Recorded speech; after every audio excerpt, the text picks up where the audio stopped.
एकदा एका जंगलाला भीषण अशी आग लागली. वणवा पेटला. जंगलातले सगळे प्राणी सैरावैरा पळू लागले. तेव्हा एक इवलीशी चिमणी आपल्या चोचीत पाण्याचा थेंब घेऊन त्या आगीवर टाकत होती. तिथून जाणाऱ्या हत्तीनं तिचं हे कृत्य पाहिलं आणि त्या चिमणीला हटकलं. हत्ती म्हणाला, चिमणे, तू काय वेडी आहेस का? तुझ्या इवल्याशा चोचीतल्या पाण्यानं ही आग विझणार आहे का? माझं ऐक, होरपळून जाशील, तू इथून निघून जा.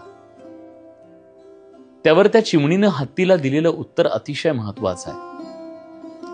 चिमणी म्हणाली, मला माहिती आहे, माझ्या इवल्याशा चोचीतल्या पाण्यानं ही आग विझणार नाही, पण जेव्हा केव्हा या जंगलाच्या आगीचा इतिहास लिहिला जाईल तेव्हा